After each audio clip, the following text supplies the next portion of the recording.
May nakita ka na bang matandang lampas 80 anyos pero alerto pa rin, malakas pa rin at parang hindi dama ang bigat ng edad? Hindi ito suwerte lang. Hindi rin ito dahil sa magagandang genes. May mga palatandaan sa araw-araw na nagpapakita kung ang isang senior ay may mataas na tiyansa na tumagal pa ang buhay. Samahan mo ako hanggang dulo dahil baka ikaw ay isa sa mga senior na may taglay na mga senyales na ito. Mga natural na advantage na hindi mo napapansin pero nagbibigay ng malaking pagkakaiba sa haba at kalidad ng buhay mo. May 10 palatandaan tayo na susuriin gayon, at sa bawat isa, alamin mo kung nasasayo ba ito. Una, kalmadong tibok ng puso at hindi madaling mapagod. Si Mang Teodoro, 82 taong gulang, tuwing umaga ay naglalakad pa rin sa paligid ng kanilang village. Hindi mabilis ang lakad, pero steady at walang hingal. Pagbabalik niya sa bahay, hindi siya umupo agad dahil sa pagod. Imbes, kumukuha pa siya ng tubig at nagtitimpla ng cup. Ang unang palatandaan ng longevity ay ang kalmadong tibok ng puso. Hindi ito nangangahulugang dapat normal ang blood pressure mo sa lahat ng oras, kundi ang kakayahan ng cardiovascular system mo na mag-adjust ng hindi sobrang stress.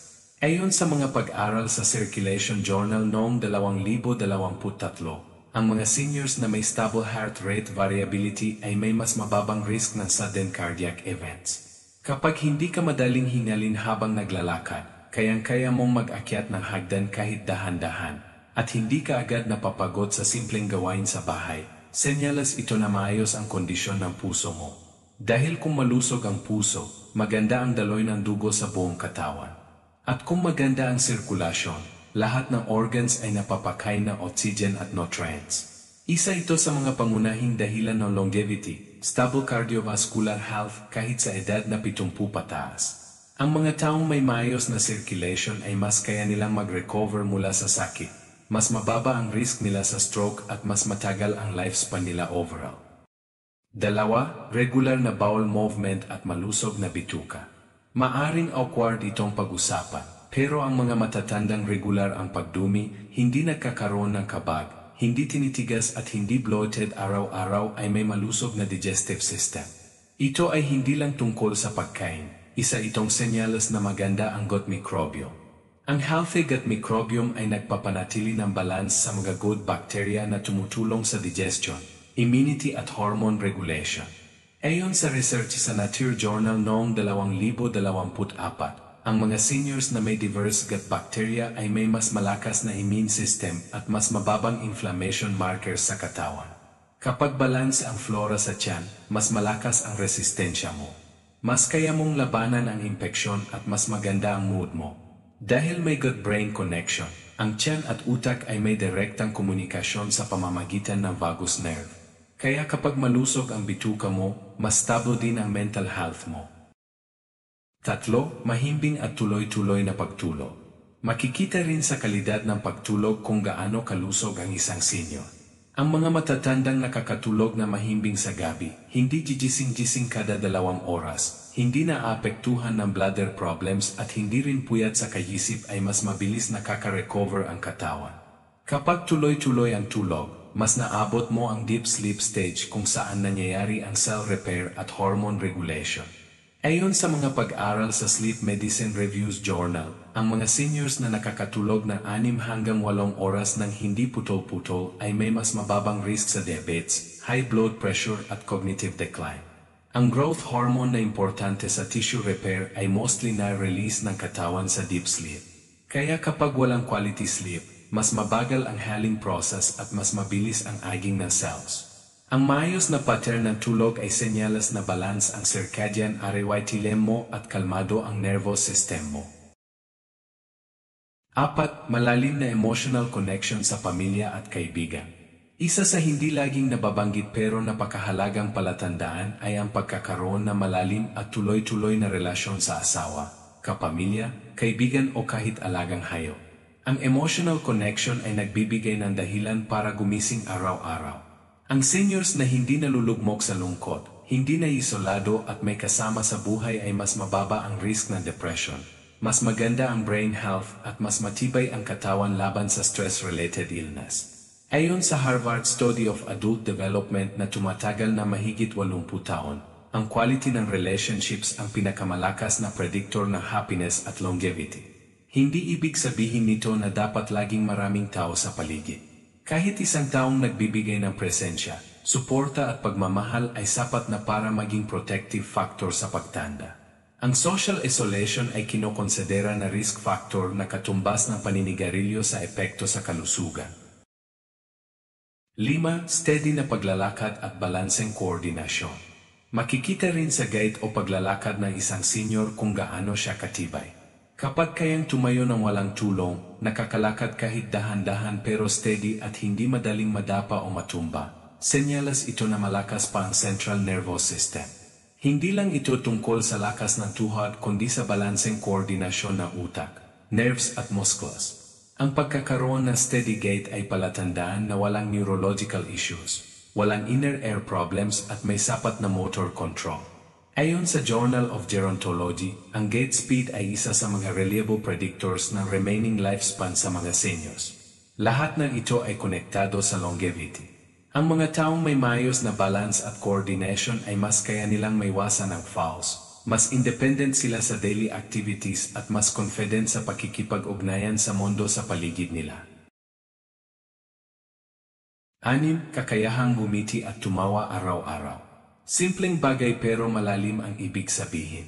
Ang mga seniors na hindi palaging irritable, marunong magbiro, nakakatawa pa rin sa simpleng bagay at may emotional resilience ay kadalasang may mas mababang level ng stress hormones sa katawan. Kapag mababa ang cortisol sa katawan, mas maganda ang immune response, mas kalmado ang blood pressure at mas mabagal ang biological aging.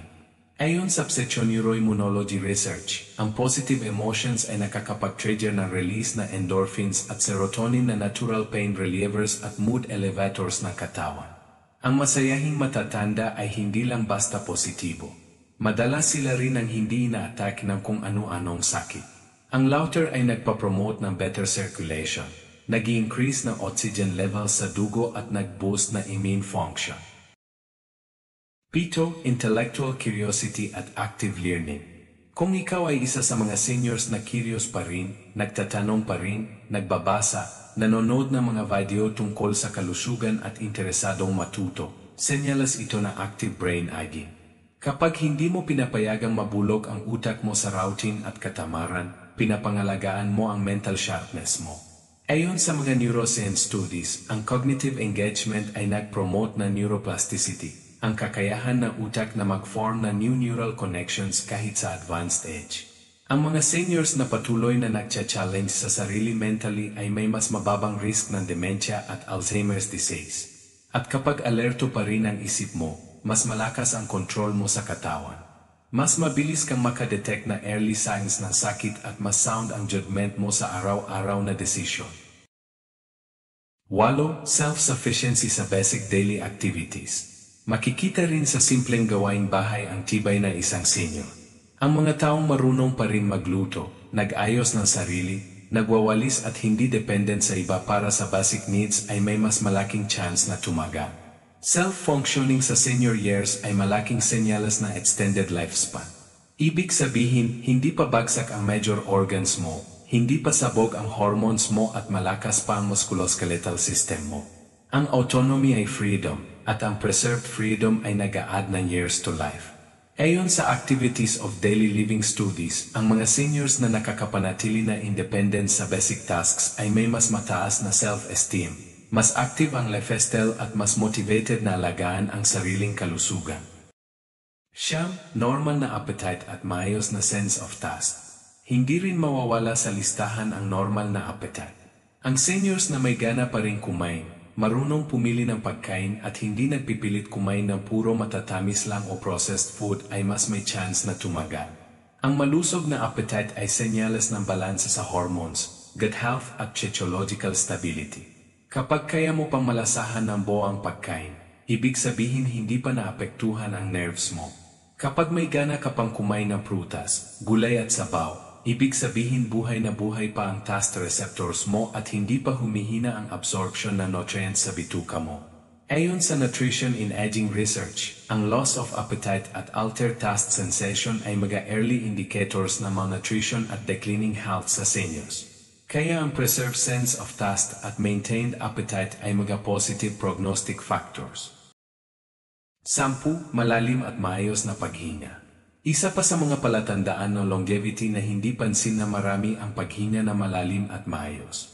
Ang mga seniors na hindi hinihika, hindi barado ang ilong at hindi mababaw ang hininga ay may malusog na respiratory system. Ang maayos na paghinga ay palatandaan na malusog na baga, malinis na hangin sa paligid at maayos na posture. Kapag walang obstruction sa paghinga, mas maganda ang blood oxygenation, mas malinaw ang pag-isip, mas mataas ang energy level at mas mabilis ang recovery ng katawan. Ayon sa Respiratory Medicine Journal, ang lung capacity at breathing efficiency ay mga strong predictors ng longevity. Ang mga taong nakakapanatili ng good respiratory function kahit sa advanced age ay may mas mababang risk ng cardiovascular disease at mas mataas na exercise tolerance. Bonus, spiritual peace at emotional regulation. Hindi rin natin pwedeng ihiwalay ang spiritual peace. Ang mga seniors na may pananalig, may panalangin, may routine ng tahimik na pagninilay sa araw-araw ay kadalasang hindi natatakot sa kamatayan, hindi nababahala sa takbo ng mundo at may kapayapaan sa puso. Ayon sa mga studies sa Journal of Religion and Health, ang spiritual practices ay nagpapababa ng inflammation markers, nagpapaganda ng immune response at nagpapalalim ng tulog. Kapag wala kang kinikimkim na galit, hinanakit o guilt sa puso, malaki ang epekto nito sa katawan mo. Emotional peace equals physical healing. Ang mga seniors na marunong mag-regulate na emotions, hindi madaling magalit at marunong huminga na malalim bago magsalita ay kadalasang tumatagal. Hindi na nila sinasayang ang lakas sa stress hormones, at ang emotional calmness ay directly related sa lower blood pressure at better heart rate variability. Maging ang pagnanais pa ring mabuhay.